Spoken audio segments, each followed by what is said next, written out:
Bienvenidos. Esto es Fuera de la Caja. Yo soy Macario Schettino. Le agradezco mucho que me escuche en esta revisión de la última semana de septiembre. Terminó ayer domingo 28 de septiembre. Yo estoy grabando para usted hoy lunes por la mañana y usted lo verá en el último día de septiembre. Eh,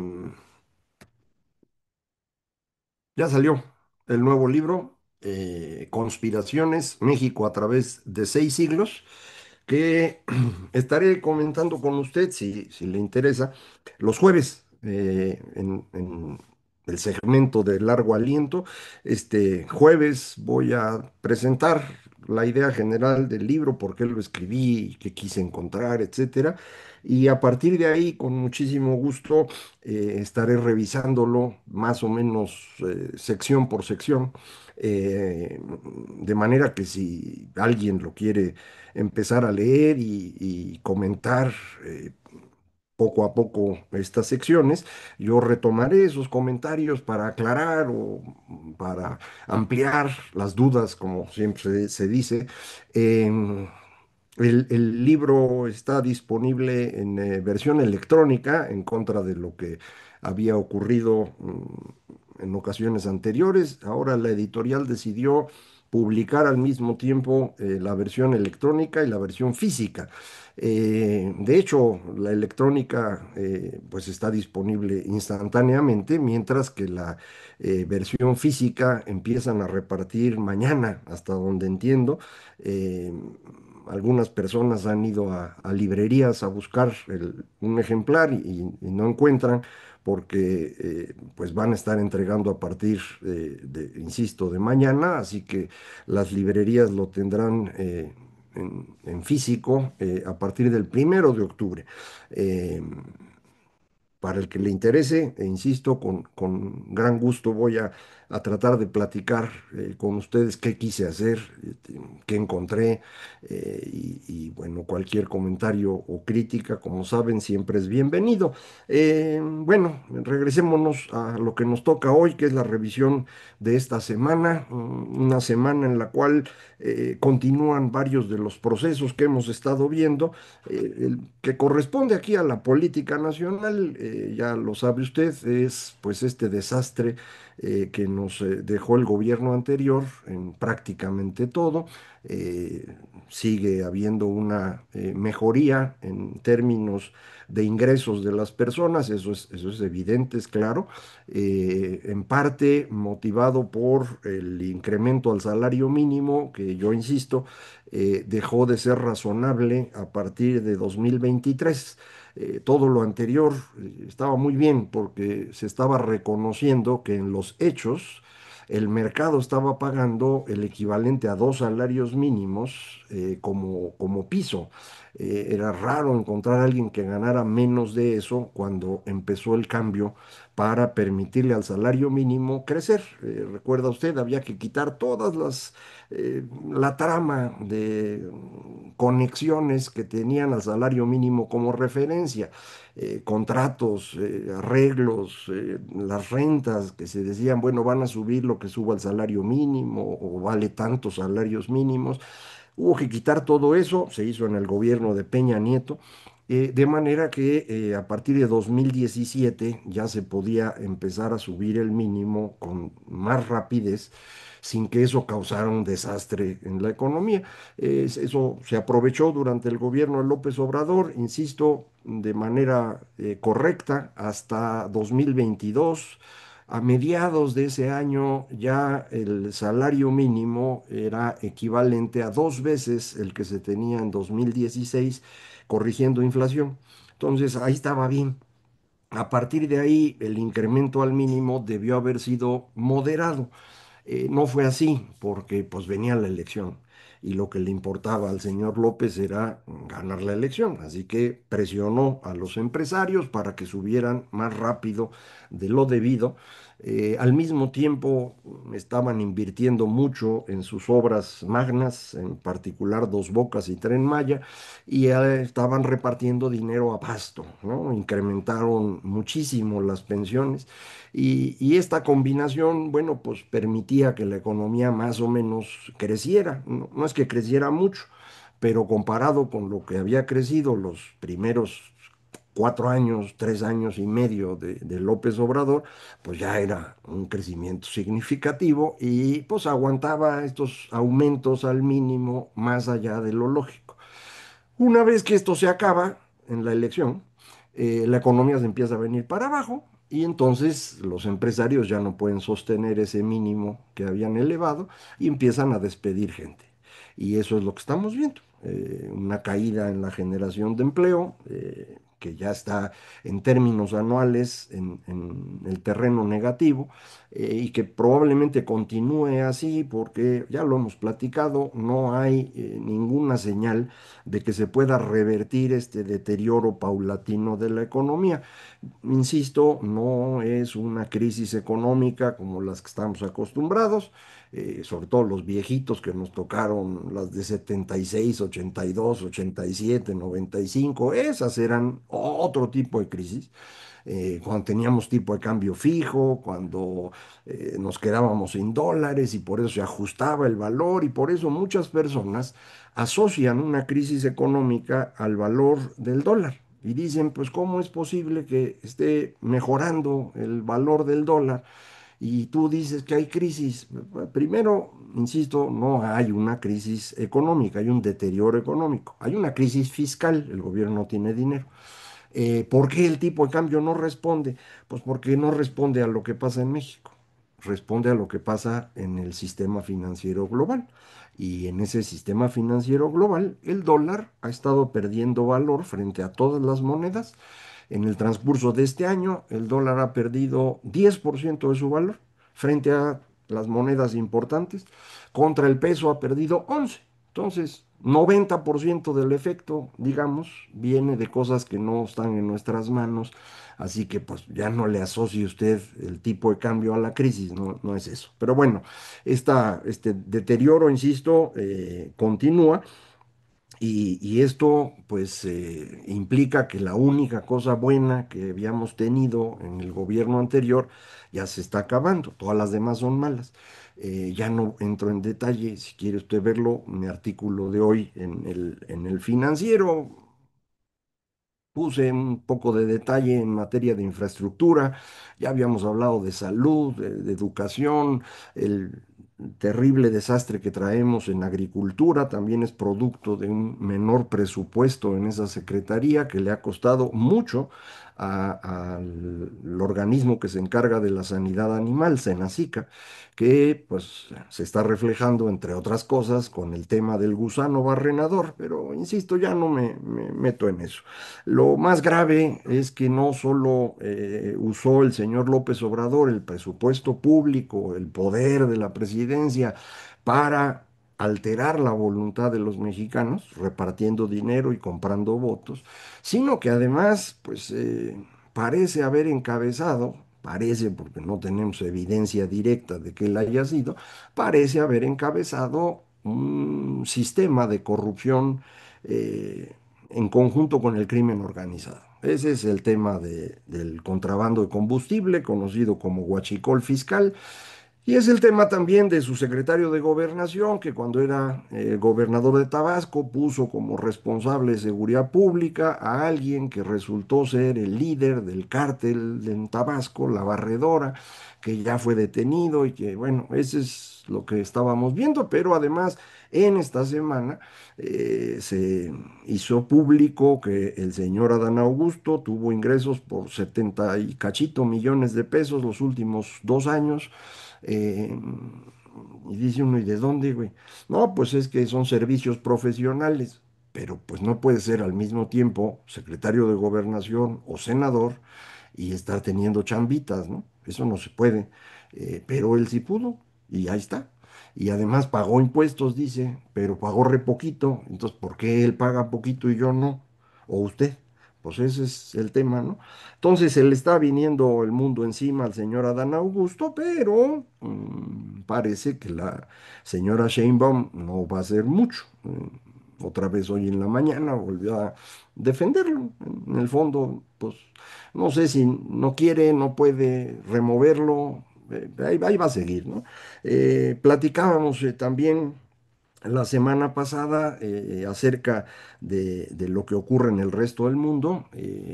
Hoy está ocurriendo, al momento que yo grabo, está ocurriendo una reunión entre Donald Trump y Benjamín Netanyahu, el primer ministro israelí. No sé si es primer ministro o presidente. Bueno, el jefe de Estado israelí, el señor jefe de gobierno israelí, ¿no? El señor Netanyahu, como sabes, es un problema. Él tiene acusaciones ya sustentadas de corrupción y en el momento que deje el puesto que tiene, va a ir al bote. Entonces no quiere dejarlo y por eso ha estado incrementando este conflicto que originalmente era con Hamas, lo llevó con Hezbollah, lo ha llevado con los Houthis, bombardeó Irán y muy recientemente se le ocurrió bombardear Qatar, porque ahí están los líderes de Hamas. Efectivamente, Qatar es el soporte financiero de lo que Irán hace en Israel. O sea que no crea usted que son inocentes los catarís. Pero Qatar tiene un montón de lana, son los que sostienen también a Al Jazeera, esta agencia árabe. eh, Tienen muy buena presencia, muy buen lobbying, cabildeo en Estados Unidos, tienen una gran base militar estadounidense, así que de eso de ponerse a pelear con Qatar, pues no iba a ser buena idea, pues no lo fue. Lo que sé hasta este momento es que durante la reunión entre Trump y Netanyahu, Trump le dijo a Netanyahu, oye, güey, márcale al de Qatar y pide perdón. Y lo hizo. Es decir, aparentemente Netanyahu se pasó de rosca, como se dice. Estaba haciendo todo lo que quería allá en su región y Trump lo respaldaba. Incluso el bombardeo a Irán, usted recuerda, Trump mandó aviones para completar la parte que Israel no puede hacer, las bombas estas de penetración. Entonces, pues yo creo que Netanyahu dijo, me voy de frente. Y se pasó. Y al pasarse, lo que provocó es que Trump regrese a la visión más tradicional estadounidense, que es ver cómo logras que en esa región las cosas estén más tranquilas y se pueda pensar eventualmente en los dos estados. Este es el objetivo de largo plazo de Estados Unidos, que Trump parecía haber abandonado. Se acuerda que incluso fue por allá y dijo, no, hombre, aquí en Gaza vamos a hacer la Riviera de Gazarí y ahí voy a poner mi campo de golf y mis hoteles. Bueno, ya se le olvidó eso y ha propuesto durante la semana pasada en la reunión de Naciones Unidas, Trump propuso un plan de 21 puntos para resolver la tragedia que está ocurriendo allá, eh, cosas que no le van a gustar a Netanyahu, pero pues ya tuvo que pedir perdón, ¿no? Entonces a lo mejor va a tener que aceptar una parte de ese plan. A Hamas tampoco le va a gustar el plan, los iraníes tampoco, entonces no creo que vayamos a tener así una conclusión espectacular. No la puedo esperar porque tengo que grabar, pero lo que haya se lo platico la próxima semana. En principio, creo que Netanyahu empezó a perder fuerza, más por esta tontería de Qatar que por la decisión de los países europeos de reconocer a Palestina. A mí esa decisión me parece equivocada porque no existe un Estado palestino propiamente hablando en este momento. Es probable que sea una buena idea caminar en esa dirección, pero reconocer ahorita al Estado cuando jamás controla Gaza y lo ha controlado en los últimos 20 años, pues no es así como muy buena idea. Al contrario, puede fortalecer a Netanyahu en el sentido de que los israelíes extremistas que no quieren que haya dos estados, que han estado invadiendo en Cisjordania, la otra parte de Palestina, pues van a enojarse con el resto del mundo y van a apoyar más a Netanyahu. Y lo que necesitamos es que Netanyahu se vaya. Entonces, insisto, creo que no fue una gran idea, pero esto de Trump sí puede servir. Vamos a ver cómo se acomodan. Eh, no es una cosa fácil de hacer. Mientras está pasando esto, regreso un poco al tema del señor Kirk. Recuerda el joven eh, polémico que iba a universidades y que fue asesinado y que están convirtiendo en el mártir. Mencionaba yo que es una secuencia de hechos parecidos a los que ocurrieron en Alemania en los años 30, cuando el señor Hitler toma el poder pues se vuelve un autócrata. Y hubo quien dijo, no, no hay que comparar a Trump con Hitler, eso es una tontería. Yo coincidiría, son personas distintas, obvio. A lo que me refiero es que hay varios hechos que tienen pues mucha similitud con lo de aquella época y que favorecieron que alguien que no estaba bien de sus facultades morales sobre todo, pues tuviera un poder inmenso y causara muchísimo daño. Y eso es lo que me preocupa en este caso. Eh, si usted tiene duda de si Trump se parecería o no al señor Hitler, en realidad quien creo yo que se parece mucho es Stephen Miller. Stephen Miller es el encargado de gobierno, digámoslo así, pero pues todo el mundo sabe que es una especie de primer ministro, y él es el que está detrás de lo que está haciendo ICE, de la presión sobre los inmigrantes y de la conversión del señor Kirk en el gran mártir. Y cuando estuvo en la ceremonia que se hizo para eh, reconocer la vida del señor Kirk, Stephen Miller fue muy claro en decir que va por todos, ¿eh? Y él está convencidísimo que la izquierda está detrás de esto y para él la izquierda, el Partido Demócrata, es una organización extremista. Este señor sí está mal y es el que a mí me preocupa, la verdad. El señor Trump es, insisto, muy parecido al López Obrador, nada más que grandote y anaranjado, y es profundamente corrupto. O sea, él está usando la presidencia para juntar lana. Es muy evidente, ¿no? En eso ha sido clarísimo. Entonces, no es este tipo de asesino como lo fue Hitler.